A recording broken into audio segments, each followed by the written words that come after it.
बिस्मिल्लाहिर्रहमानिर्रहीम। अस्सलामु अलैकुम वरहमतुल्लाहि वबरकातुहू।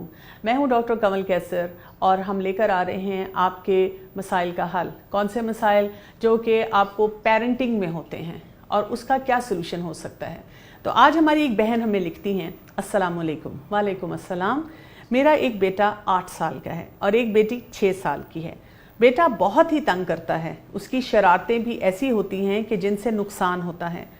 इसकी वजह से बेटी की भी वैसी ही आदत हैं। पैसों के हवाले से तंग करता है कि कभी कभी 10-20 चुरा भी लेता है। घर में दोनों बहन भाई आपस में बहुत लड़ते हैं। बेटा अब झूठ भी बोलता है। मेरी अपनी गलती है कि मेरे अंदर बर्दाश्त कम है। इन पर बहुत गुस्सा आता है। इनकी हरकतों से मैं भी उनको मारती हूँ और उनके अब्बू भी मारते हैं। यानी यहाँ पर हम देखते हैं कि मसला बहुत गंभीर है और बहुत बढ़ चुका है। वालिदैन भी परेशान हैं, आपस में भी परेशान हैं, बच्चों के साथ मारपीट भी है, बहन भाई भी लड़ रहे हैं, उसके साथ साथ झूठ भी है, चोरी भी है। आप सोचें, जब इतनी उलझनें आ जाती हैं तो उनको सुलझाना वाकई एक मुश्किल काम हो जाता है। लेकिन यहाँ पे हमें सबसे पहली बात ये समझनी है कि ये जो बहन भाई की लड़ाई होती है ना, ये वर्ल्ड वाइड फिनोमेना है। इसको हम कहते हैं सिबलिंग राइवलरी। या अमीर का घर है, गरीब का घर है, कहीं पे भी आप जाएं बहन भाइयों की लड़ाई होती है। आप देखें कि दुनिया में पहला कत्ल भी जो हुआ था वो हाबील और काबील का, जो कुरान पाक में किस्सा आता है, वो भी भाई थे, आपस में लड़े थे और जब उनको प्रॉब्लम सॉल्विंग नहीं आई, उनको तरीका नहीं आया, तो उन्होंने क्या कर लिया था। तो ये सारी चीज़ें जो है, मामलात ऐसे ही चलते हैं। तो पहले तो हमें ये समझना है कि ये ऐसी ही चीज़ होती है, लेकिन यही वो वक्त होता है जिसको हमें कैश करना है। क्या मतलब? कैश का मतलब ये है कि आपने, जब बच्चे छोटे हैं, उनके छोटे मसाइल हैं, आपने उनको इन्हीं सिचुएशन से सिखाना है।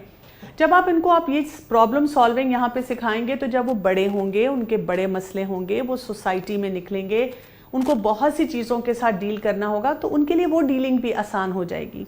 यानी ये वो वक्त है जो हमने यहाँ पे सिला रहमी सिखानी है, जिसके बारे में सूरह निसा की शुरू की पहली आयत में आया है कि तुमसे इन जो रिश्तेदारियां हैं इनके बारे में पूछा जाएगा।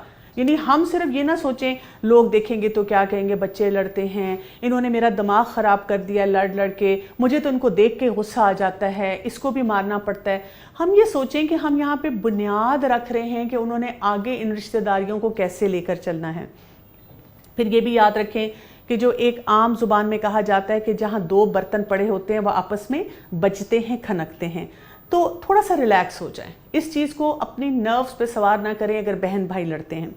अब ये है कि जब वो छोटे हैं तो अब आपने कैसे उनको ये चीज़ सिखानी है। छोटे बच्चे हैं, आपस में छोटी छोटी बातों पे उलझ रहे हैं, आपके पास लड़ाई झगड़े के साथ आए हैं, आप दोनों को खड़ा करें।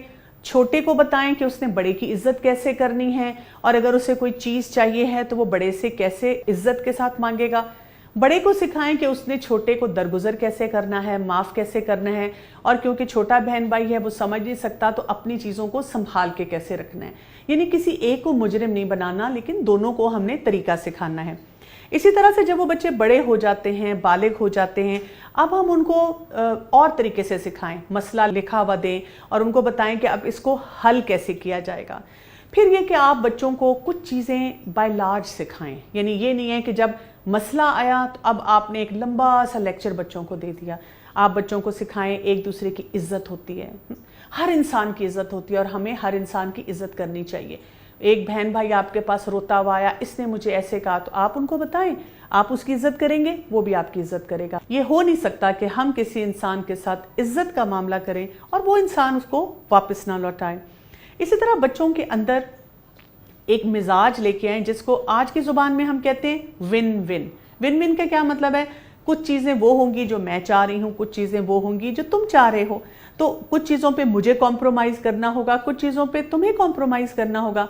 और आप देखेंगे कि हमारे बच्चे बड़े स्मार्ट हैं, जहाँ पर उनको वाकई दोनों को फ़ायदा चाहिए होता है ना, वो ऐसे ही मामलात करते हैं। लेकिन जहाँ पे वो स्टबर्न हो जाते हैं, वो अड़ जाते हैं, तो हम उनको वहाँ पे भी वही प्रिंसिपल लगाना सिखाएं। अपने बच्चों को अबंडेंट मेंटालिटी दें, उनको बताएं अल्लाह ताला ने जहाँ पे सलूक होता है, प्यार मोहब्बत होती है, इज़्ज़त होती है, एक दूसरे का ख्याल रखा जाता है, सिला रहमी की जाती है, अल्लाह ताला ने उन तमाम मामलात में बहुत बरकत रखी है। اس میں کمی نہیں آتی، یعنی کہ اس نے میری چیز کھا لی۔ اللہ نے اگر آپ کی قسمت میں جو چیز رکھی ہوگی وہ آپ کو مل جائے گی، آپ پریشان نہ ہو۔ پھر اس سے اگلی چیز کی طرف آتے ہیں جو میرے لیے بہت بڑا کنسرن ہے۔ جیسے آپ نے کہا کہ جب غصہ آتا ہے تو اس کے بعد کیا ہوتا ہے کہ والدین بچوں کی مار پیٹ کرتے ہیں۔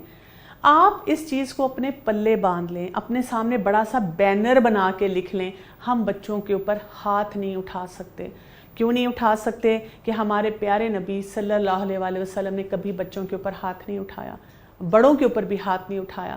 تو ہم نے یہ کام نہیں کرنا۔ اس سے بڑا ڈیزاسٹر بچے کے لیے نہیں ہو سکتا کہ کوئی والد ہیں یا والدہ ہیں جو بات بات پہ بچوں کو مارتے ہیں۔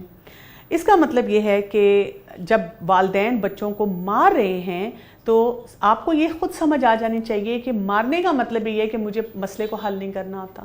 یہ ایک ہم نے شارٹ کٹ طریقہ ڈھونڈا ہوا ہے۔ یعنی کہ آپ سوچیں کہ ہم چاہ رہے ہیں کہ وہ بچہ لڑائی نہ کرے، ہم چاہ رہے ہیں کہ وہ بچہ اپنے مسئلے خود حل کرے، جس کی عمر کتنی ہے، 6 سال، 5 سال، 8 سال، 9 سال، اور ہم جو کہ اپنے 40s میں، 50s میں ہیں، 30s میں ہیں، ہم اس مسئلے کو نہیں حل کر سکتے۔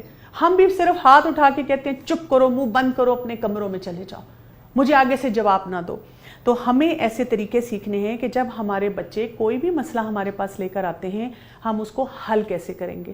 آپ دیکھیں کہ اگر آپ کو پرابلم سالونگ آتی ہوگی اور آپ بچوں کے سامنے اس کو رول ماڈل کریں گے تو اس کے ساتھ جو پیکج آ رہا ہے نا، بہن بھائی لڑ رہے ہیں، اب اس میں جھوٹ بھی آ رہا ہے، اس میں چوری بھی آ رہی ہے، وہ صرف اس وجہ سے آ رہی ہے کیونکہ ہمارے بچے ہمیں مسائل کو حل کرتا نہیں دیکھتے، مسائل کو شارٹ کٹ طریقے سے دبانا سیکھتے ہیں۔ تو بچہ جھوٹ بھی اس لیے بولتا ہے کہ وہ کسی مسئلے کو دبا رہا ہے، بچہ چوری بھی اس لیے کر رہا ہے کہ وہ کسی مسئلے کو دبا رہا ہے، اور اس کو وہ طریقہ نہیں آتا۔ اور آخری چیز جو کہ بہت اہم ہے، جو کہ میں آپ سب کو کہوں گی کہ یہ آپ کی زندگی میں ہر وقت ہونی چاہیے، اینگر مینجمنٹ اور سٹریس مینجمنٹ، کہ آپ نے اپنے غصے کو کیسے کنٹرول کرنا ہے، کیسے ڈیفرنٹ سچویشنز میں آپ نے اپنے آپ کو بچانا ہے اس چیز سے، اور جو سٹریس ہے جو آپ کے اوپر اتنا حاوی ہو رہا ہے اس کو آپ کیسے ٹھیک کریں گے۔ تو آپ ان ساری چیزوں کو اختیار کریں، آپ ان کے اوپر کام کریں، اور انشاءاللہ آپ دیکھیں گے اس سے آپ کو بہترین نتائج ملیں گے۔ السلام علیکم ورحمۃ اللہ وبرکاتہ۔